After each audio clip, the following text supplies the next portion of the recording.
Avec la mondialisation, nous sommes tous interdépendants. On disait autrefois, lorsque les États-Unis éternuent, le Mexique s'enrhume. Aujourd'hui, lorsque les États-Unis éternuent, une grande partie du monde attrape la grippe. Cet adage de Joseph Stiglitz, un économiste américain et lauréat du prix Nobel d'économie en 2001, explique parfaitement la situation du monde actuel. En fait, la mondialisation ne se limite pas à la libre circulation des biens, des services, des capitaux. Néanmoins, elle accélère même la circulation des idées.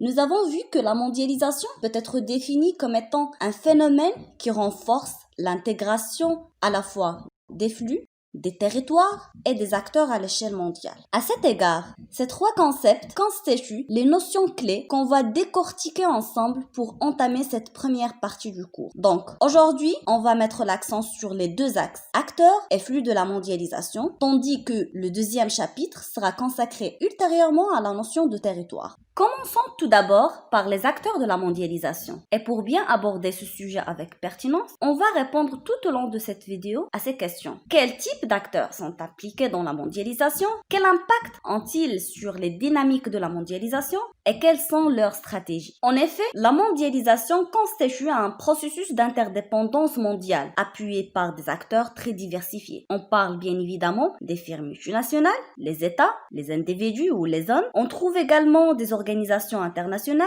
des organisations non gouvernementales, les ONG, et des organisations criminelles, dites également les organisations illégales. Faisons notre départ avec les acteurs incontournables de la mondialisation, à savoir les firmes multinationales ou les FMN.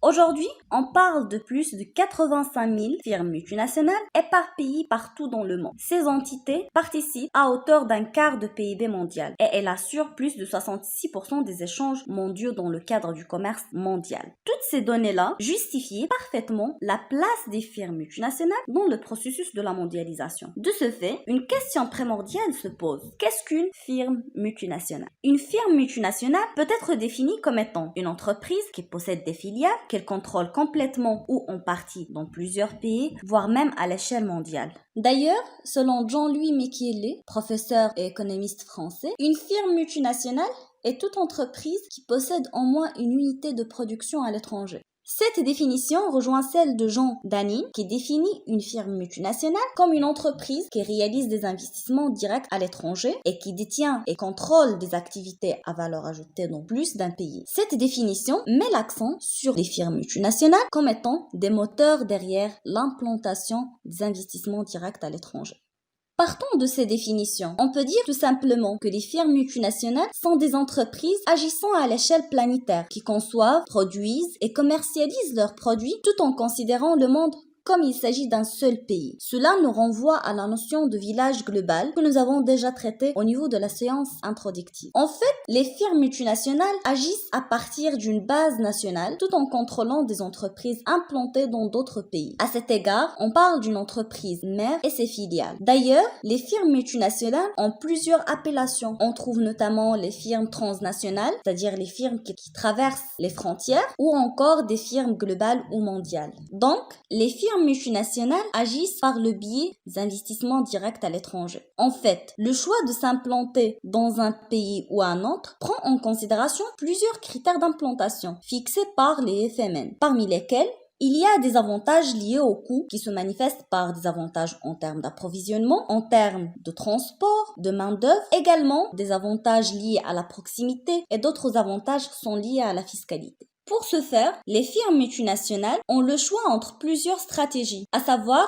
des stratégies de croissance interne, c'est-à-dire une entreprise construit ou investit dans d'autres pays en se basant sur ses propres ressources et moyens internes, en créant par exemple des ateliers de production dans les pays d'accueil par ses propres moyens. Ou encore, on parle des stratégies de croissance externe qui se manifestent généralement par les opérations de fusion avec une entreprise déjà existante dans le pays d'accueil. On parle parle de fusion, acquisition ou fusion-absorption. Ou enfin des stratégies de coopération qui se matérialisent par des contrats d'alliance, de partenariat, de sous-traitance, de franchise, ainsi de suite. En ce qui a trait au rôle des firmes multinationales, ce dernier se manifeste par la contribution d'une manière très avancée dans les échanges internationaux. On peut dire que les firmes multinationales constituent des acteurs majeurs de la mondialisation tout en jouant des rôles multidimensionnels sur la scène mondiale. On trouve à la fois qu'elles jouent un rôle économique en permettant notamment aux pays d'accueil de bénéficier de plusieurs avantages en termes de création d'emplois, augmentation des PIB et en termes d'amélioration de la productivité. D'autre part, les firmes multinationales ont des effets également sur les pays d'origine qui se manifestent d'un côté par la suppression des emplois, la baisse des salaires suite aux opérations de délocalisation et d'autre part, l'implantation des firmes multinationales permet de générer des recettes fiscales importantes et l'importation des nouvelles compétences tirées des autres pays. Géopolitiquement parlant, la puissance des firmes multinationales leur permet d'avoir un poids décisionnel plus fort par rapport à certains États. En fait, les observateurs et les analystes tendent généralement à comparer entre le chiffre d'affaires réalisé par des grandes entreprises multinationales et le PIB d'un État. Le constat, c'est qu'on trouve, par exemple, que dans quelques situations, le chiffre d'affaires réalisé par des firmes multinationales dépasse le PIB réalisé par les États. Ceci se manifeste par exemple par la carte d'influence économique jouée par les firmes multinationales pour contourner les États à travers la mise en place des lobbies ou par l'instrumentalisation des firmes multinationales pour presser sur d'autres pays. Les firmes multinationales constituent des sources de rivalité entre des territoires qui engendrent parfois des guerres économiques comme celle de l'entreprise Huawei et Apple en 2019. Un dernier rôle joué par les firmes multinationales, c'est qu'elles contribuent à la mise en place d'une nouvelle manière de faire. On parle ici du passage de la DIT, la Division internationale de travail, à la DIPP, la Division internationale de processus de production. Cela nous permet aujourd'hui de parler du produit Made in World ou du produit mondial, comme c'est le cas par exemple des jeans expliqué par l'extrait suivant. C'est bien, c'est pas mal, hein. Taille basse. Le jean est devenu un objet de consommation planétaire qu'on porte et qu'on fabrique partout. En France, on en vend chaque année près de 90 millions. Un succès commercial énorme qui ne doit pas faire oublier que sa production, répartie sur 4 continents, a un impact direct sur l'environnement.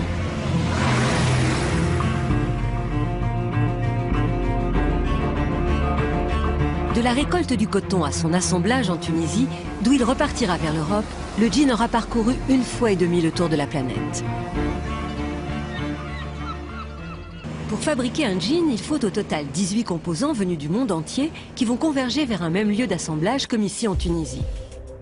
Coton du Mali pour la toile, bleu indigo d'Allemagne pour la teinture, cuivre de Namibie pour les boutons, zinc d'Australie pour les rivets, pierre ponce de Turquie pour le délavage et les fermetures éclairs, elles, viennent du Japon. 12 pays en moyenne entrent dans la fabrication d'un jean qui sera ensuite envoyé de la Tunisie vers l'Europe, l'Asie ou encore les États-Unis. Un autre constat concernant les firmes multinationales, c'est que la majorité des firmes multinationales, voire plus de 80% des firmes multinationales, appartient aux pays de la triade. Ce qui justifie bien évidemment la concentration des échanges commerciaux entre ces pays de la triade. Une seconde catégorie d'acteurs de la mondialisation sont les États, qui constituent des acteurs incontestables de par leur rôle et leur position dans le processus de la mondialisation.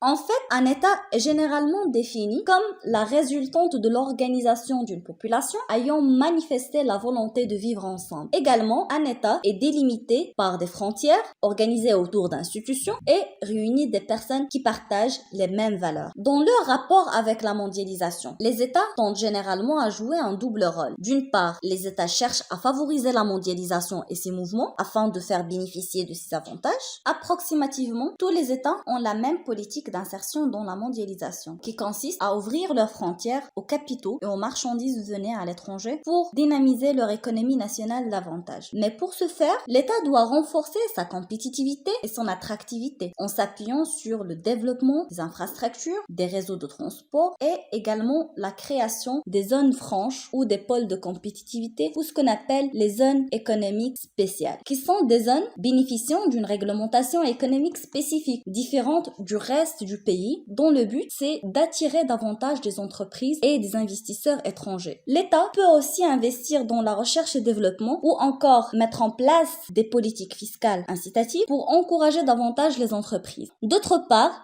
les États peuvent jouer le rôle de régulateur de la mondialisation pour freiner ou stopper les effets pervers de la mondialisation, en agissant à l'échelle nationale à travers l'adoption des lois protectionnistes visant à protéger l'économie nationale contre toutes sortes de concurrence étrangère ou en agissant à l'échelle internationale en intégrant les groupements régionaux ou internationaux afin de se positionner face aux défis de la mondialisation. D'ailleurs, ces regroupements constituent des lieux d'expression, de discussion, de confrontation entre les États. En fait, ces regroupements se répartissent en plusieurs types. Ils peuvent être des associations avec intégration économique, politique ou sociale.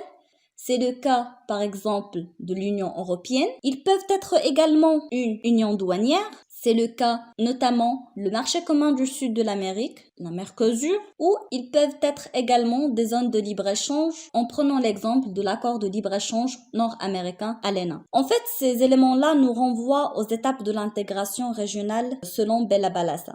Et enfin, ces regroupements peuvent faire l'objet d'une alliance militaire, à titre d'exemple, l'Organisation du traité de l'Atlantique du Nord, l'OTAN. On trouve également des organisations internationales.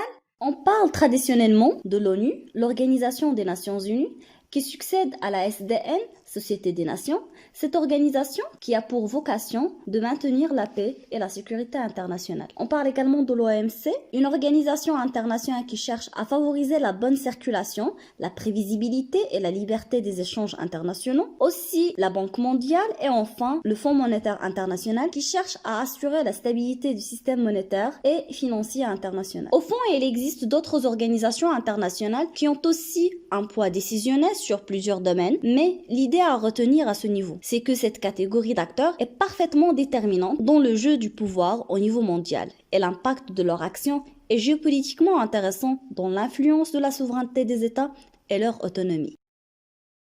Sans s'attarder, on passe aux acteurs numéro 4 de la mondialisation, qui sont tout simplement les ONG.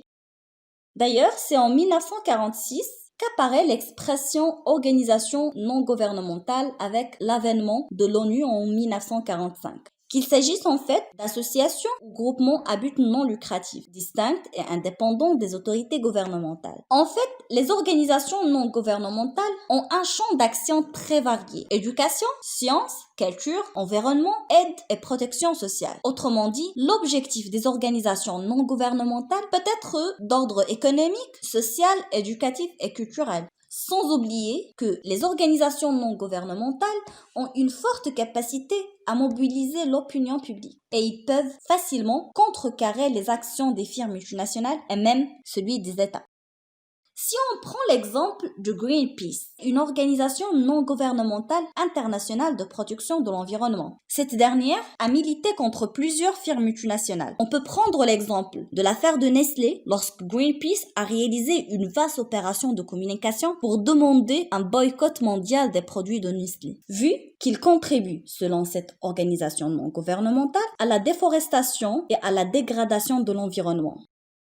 En fait, une telle action peut facilement engendrer des dégâts directs quant à l'image et la réputation des firmes multinationales et voire même des dégâts financiers colossaux. En somme, comme leur nom l'indique, les organisations non gouvernementales ne relèvent pas d'un État ou d'une institution internationale. Il s'agit des acteurs organisés au-delà des intérêts des États ou des entreprises qui peuvent jouer plusieurs rôles dans les rapports de force au niveau géopolitique.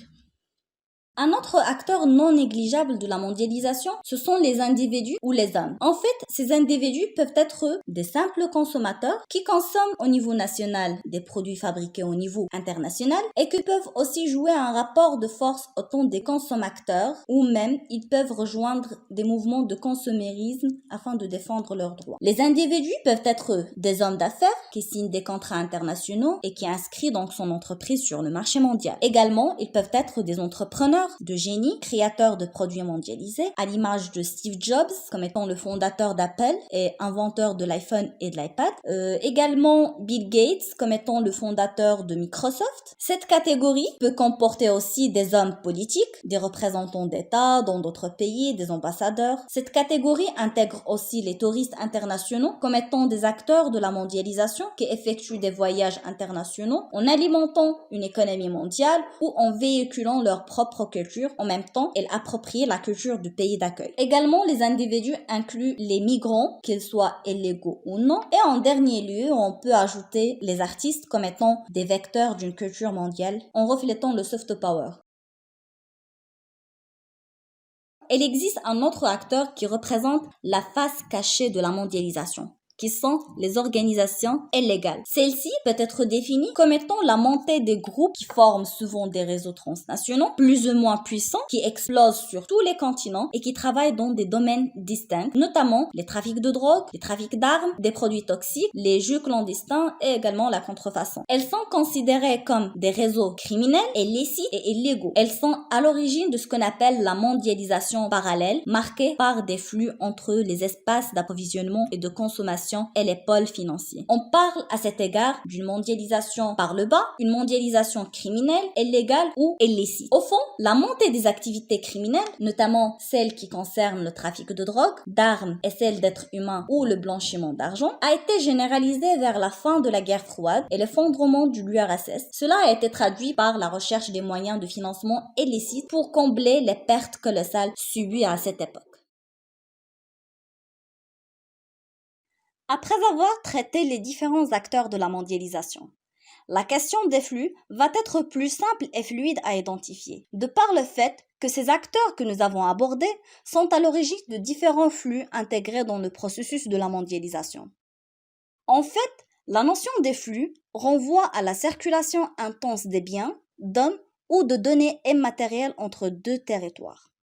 D'ailleurs, ces flux s'organisent sous forme de réseaux. Ces derniers peuvent être définis comme étant les supports matériaux qui connectent et mettent en relation les territoires de la planète. Sur ce point, on distingue entre plusieurs flux de la mondialisation. On parle souvent des flux matériels, des flux immatériels, des flux humains ou les flux informels. Le premier type des flux à citer sont les flux matériels. Ces derniers comportent les échanges de marchandises, les flux de matières premières et les flux de produits agricoles. D'abord, concernant les flux de produits manufacturés. Ces derniers représentent plus de 70% des échanges en valeur générés par des firmes transnationales. Cela bien évidemment à travers la Division internationale du travail, la DIT. À titre illustratif, on parle de la Chine comme étant l'usine du monde, de par le fait qu'il arrive à générer un nombre important de flux de produits manufacturés à l'instar de pays de la triade. Les flux matériels relient les espaces de production aux espaces de consommation à travers la mobilisation de ce qu'on appelle les flux de matières premières, comme le pétrole, la première marchandise échangée dans le monde. Sans oublier que les flux de matières premières, énergétiques et minières alimentent également la croissance économique des pays. Au final, on ajoute les flux de produits agricoles qui parviennent des zones excédentaires, comme par exemple les États-Unis ou le Brésil, appelées fermes du monde, vers des zones dites déficitaires, notamment la Chine et le Japon. On ajoute aux flux matériels les flux humains. Parmi ces flux, on trouve les flux touristiques. Ces flux sont multipliés par 40 depuis 1950, suite à l'augmentation de niveau de vie ou également à l'apparition de la société de loisirs. Cependant, le tourisme international est surtout dominé par les pays de la triade, car les conditions de vie sont plus favorables et les infrastructures d'accueil restent de meilleure qualité. Certes, on peut parler de tourisme des pays développés, vers ceux à l'indice de développement humain plus faible, néanmoins elle est moins développée. Toujours dans le cadre des flux humains, on ajoute les flux migratoires. Il s'agit des personnes qui quittent leur pays d'origine pour s'installer dans un autre pays, dont les causes sont multiples. Les flux migratoires s'expliquent économiquement par les aspirations d'accroître le niveau de vie, politiquement par le fait de fuir d'un théâtre de guerre ou de conflit. On parle généralement des réfugiés politiques, ou ils peuvent trouver des explications dans le volet écologique par le fait de fuir des zones à risque d'avènement d'un désastre environnemental. On peut parler même d'une migration ayant pour objectif le regroupement familial. Donc, l'ensemble de ces migrations sont facilitées par le processus de la mondialisation. Un autre type de flux sont les flux immatériels. Ces derniers comportent les flux des services marchands, les flux financiers